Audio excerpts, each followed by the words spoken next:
When China's manufacturing boom began threatening American factories in the late 1990s, conventional wisdom suggested U.S. companies had two options: slash costs or close shop. But new research reveals a third path that many successful American manufacturers have taken: doubling down on innovation.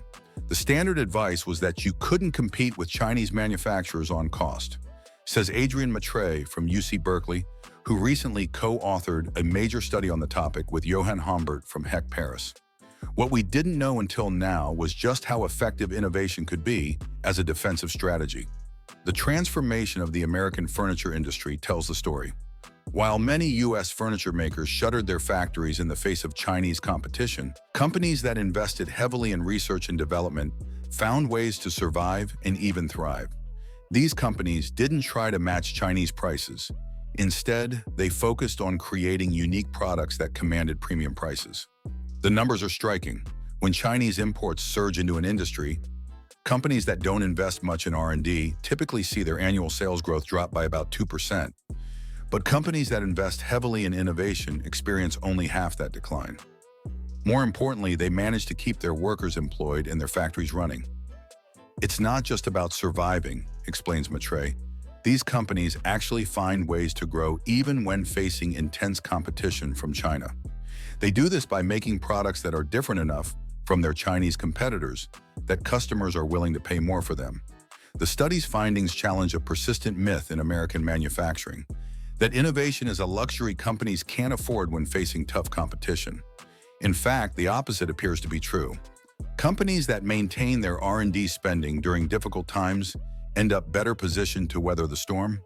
Take the example of American textile manufacturers. While many basic textile producers were forced out of business by Chinese competition, companies that invested in developing advanced fabrics for medical, military, and high-tech applications managed to carve out profitable niches that were largely protected from import competition. But there's a catch. Innovation isn't cheap, and many companies cut their R&D budgets first when facing competitive pressure. This is where state governments have played a crucial role. Tax breaks for R&D spending, offered now in more than 32 states, have helped many companies maintain their innovation efforts even when facing tough competition. Think of it as a virtuous cycle, says Matray. State tax breaks help companies invest in R&D, which helps them develop unique products, which in turn helps them stay profitable enough to keep investing in innovation.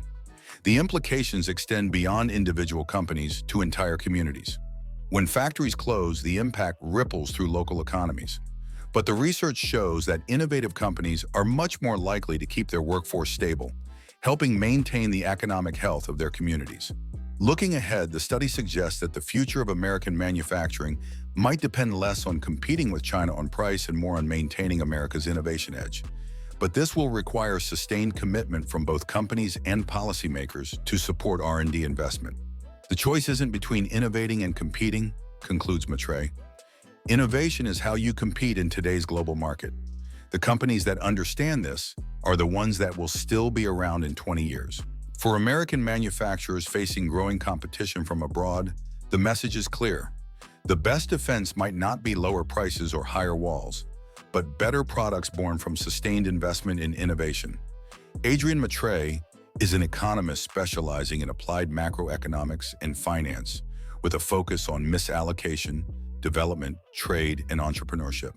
He has held positions at Ivy League and other top-tier institutions, including Harvard University, where he currently serves as a visiting assistant professor. Matray earned his PhD in finance from HEC Paris. Johann Humbert is a professor of finance at HEC Paris, where he also serves as the director of the PhD program.